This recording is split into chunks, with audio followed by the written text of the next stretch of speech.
Welcome to the Think Generational Wealth Podcast, episode number 70, and I am your host, Amir Estimo. In today's episode, we will discuss how you can protect your wealth and your assets. Again, how you can protect your wealth and your assets. Okay, so I always like to start each episode with thanks and appreciation, gratitude. I am grateful that you take the time to listen to this podcast. You could be doing anything in this world, but the fact that you take the time to listen to this podcast is much appreciated. Second of all, I would like to say thank you for everyone that so far this year, 2022, if you are still amongst us, I appreciate you and much love again. If you love this content, please subscribe to the podcast, share and review the podcast wherever you get your podcast from. Also, I would like to share a word of the day. I am Haitian American, so I would do like to share a little bit about my culture. And today, word is assurance, meaning insurance. So the reason I picked this word today is I recently, and the reasons for this title today is so many of us don't think that when it comes to building wealth, you must be able to learn or know how to protect your wealth. Because other than what happens is that you can possibly, let's say something happens, or you own a business, or let's say it's just personal, right? You get in a car wreck, someone gets hurt, they can come after you for your wealth. So one thing you want to do is you want to be able to learn how to protect your wealth. And I think as you go on in building wealth, especially what this podcast stands for, Think Generational Wealth, one of the things you must do is obviously, one, you should be financially literate. Two, you should be thinking generational wealth. And three, you should protect your wealth. Okay. And the one topic a lot of us are so scared to have is about life insurance. Before we start this podcast, I am not a financial advisor. I am not here to give you financial advice. I am just here based off my own opinion and my own research. So that's a disclaimer. Okay. First of all,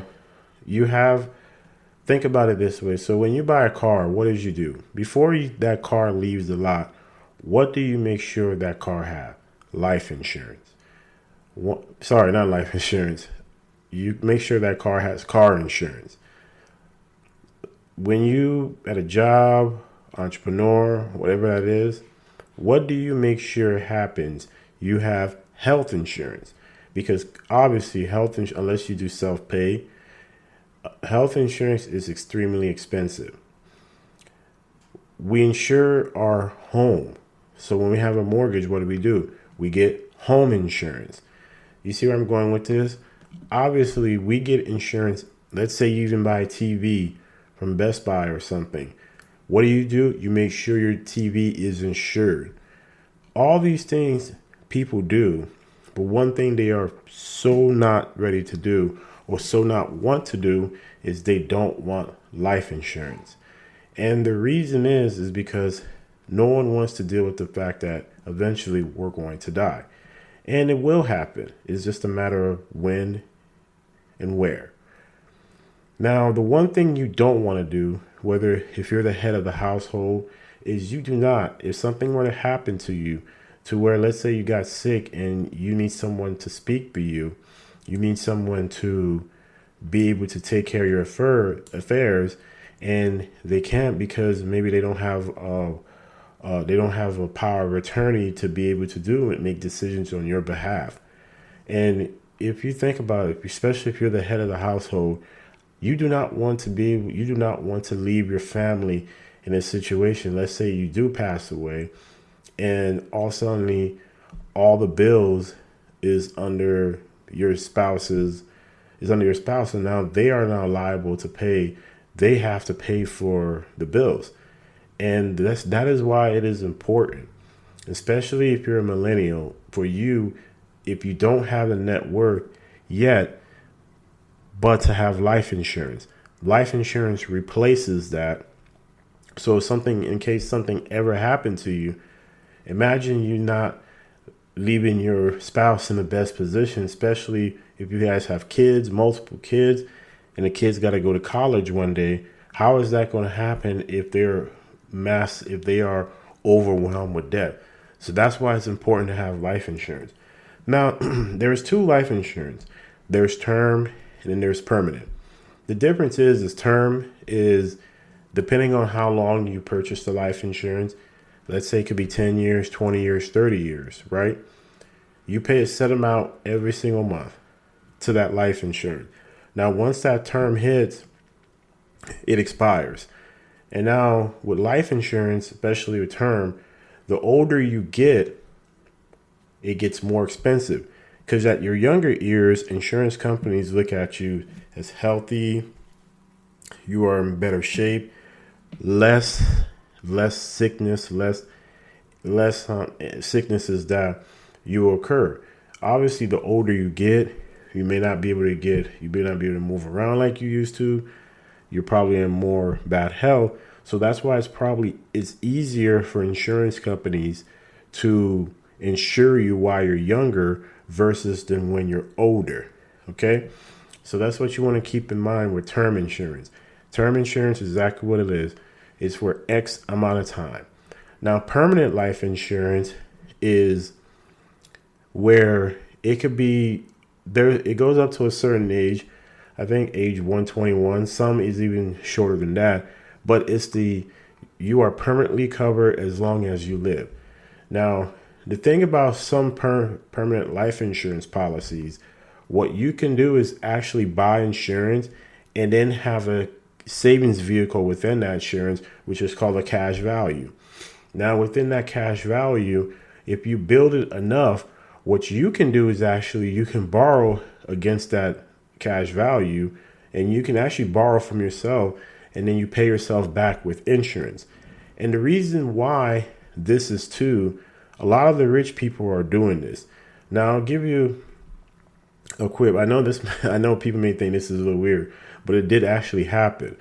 Now, I don't know, many of you guys know the story about O.J. Simpson. I'm not here to get into that, but we all know O.J. Simpson won the murder trial, right? He won his murder trial, his criminal case, but he lost his civil case, and he was ordered to pay, I think it was, I didn't look at the numbers yet, but I think it was like $30 million to the Brown family and to the Goldman family. Or it could have been less than that. It could have been like 10 million. I'm not 100% sure, but you can research that. Now, the one thing O.J. Simpson did was he put some of his wealth in a life insurance policy, which was a permanent life insurance. And what happens with that is creditors, tax, that stuff does not get reported to the IRS because there's a certain code that's used to the IRS that you can actually take advantage of and put some of your wealth in there. Now, the drawback is you do have to max fund your policy, and if you don't max fund your policy, you don't really truly get the benefits that you would within a life insurance policy. But the thing is that if something were to happen where you were to get sued, they can't sue you. They can't sue your life insurance policy. Okay. Now they can sue your personal. If you own a home in your name, cars in your name, they can take all of that. But your life insurance policy is protected. And then the good thing about the permanent insurance is, let's say if you're someone who's building wealth and you want to be able to put your wealth. Now, going back to what I was saying as far as the max fund, there is a certain limit that you can only fund during a year duration.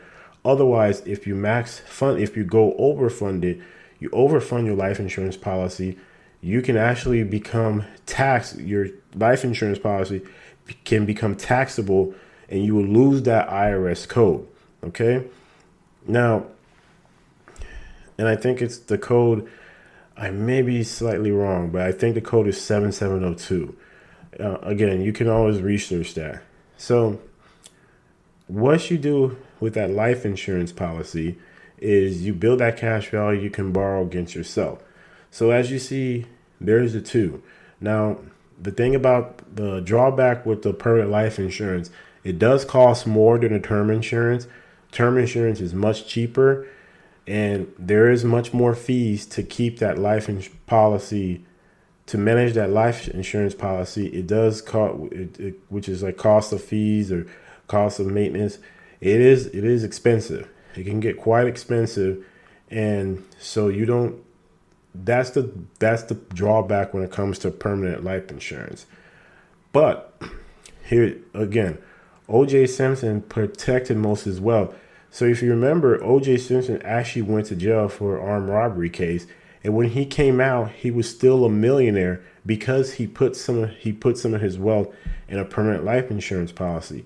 And again, there's different, but the main two are Index Universal Life and then whole life insurance. So those are the two the most known permanent life insurance. Now I'm pretty sure there's more out there, but those are the most two popular ones.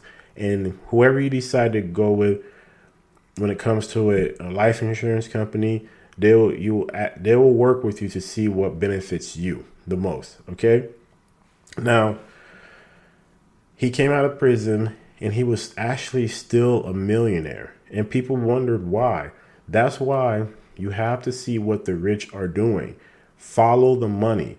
See what they do. Don't hate. See what they do and copy it as long as it's legal. Okay. Now, another way you can ensure that your wealth is being protected is what? A will. Now, what a will does is, for example, let's say if something were to happen to me, I have a will. Within that will, I can state, let's say if it's an art, I can say, hey, my child number one, here's this art I leave for you. It's a direction to what you want done in the time of your death. So once you die, all these affairs are already handled. Hey, you will get the house. Hey, you will get that car. Hey, you will get that special art. And it tells you exactly, and you can even plan it to the point, where you can say exactly how you want your funeral to be. Do you want to be cremated? Do you want to be buried? You give direction when it's time, when you pass away, what needs to be done afterwards. Now, what we've seen recently, and we had, if you remember, the Black Panther star Chad Boseman, who passed away. He passed away without a will. So what happens in this case is when you pass away without a will, your estate has to, if you developed an estate, has to go through what we call probate. And sometimes that can take years and is quite expensive to deal with when it comes with legal fees. And honestly, setting up a estate or setting up a will cost you way less than that. I've partnered with a company by the name of Net Law who makes this process very easy, very painless, and they make you feel so comfortable. Very easy process to do. You can set up a will, get it notarized, and it's actually a legal document. And actually, up until 2021, Aretha Franklin actually passed away too and did not have a will. And that is until recently in 2021, they finally found a will. It was in some couch or something like that, mixed with the other paper. Now, since that's the last document that she dealt with, that will will be the most updated, and that's the one that will be direction. So you want to make sure, again, life insurance policy, whether it's term or whether it's permanent, whatever works for you. Second of all, a will. The third one is a trust. You want to be able to build a trust. A trust, what that is you can name your trust. For example, me, I can name my trust the Estimo Trust. And within that trust, I can put life insurance policies. I can put my home in there. I can put my car. I can put anything that's of value. My savings account, CDs if I have any, stocks. You can put all that into a trust. And what happened then what that is that's actually stuff of value. So you want to think of it as a will is direction. A trust is stuff that's of value. If you want, you could put an art in that trust. That same trust could be passed down from generations to generations to generations. As the headship of that trust, you can set it up 3 generations if you want to, and they must be honored. So that's another thing you want to do to protect your wealth. Put your value in a trust. And then, so these 3 things you do, you want to have asset protection. I cannot stress the importance of having asset protection, because in case something ever happens to you, you wanted this process. You want your family to not have to be in a situation where it's already stressful because you're no longer amongst them. And then on top of that, for them to have to deal with even more of headaches, whether you're going through the legal system because you didn't have a will, or also a trust. Me as a land investor, you should see how many, when I look through data, how much when I'm sending mailers out, marketing pieces to individuals, and they will say that property is inside of a trust. That same trust, you can pass that trust down from generations to generations to generations. And that trust could be worth millions. And then you think about it, even most recently, Kobe Bryant, who passed away, he has an estate. So what that is even if something were to ever happen, they can't, because he has his estate. His actually, I think it was most recently when Coca-Cola, I think, bought Body Armor, his estate went up. His estate grew $400 million. And then in that estate, he has his wife, he has his kids, obviously. So, and you can even set it up to where you can say, hey, child number 1, you don't get this until you turn the age of that. Okay. So that's why it is so important for us to have these things in order and not wait till the last minute. Okay. So thank you for listening to this podcast today. Please rate and review the podcast. Give it a 5-star if you enjoy the content today. This episode, I think, was very important because a lot of us don't like talking about. It's not taboo to have these conversations because it's scary to have them. But I'm here to tell you, it's better to be scared and prepared and then to not have this conversation and not be prepared. Okay? Rate and review the podcast. Thank you for taking the time to listen to this podcast. If you enjoy the content, share it. Also, in today's quote of the day, I will leave you. I didn't get there by wishing for it or hoping for it, but by working for it. Okay? See you next week. Much love.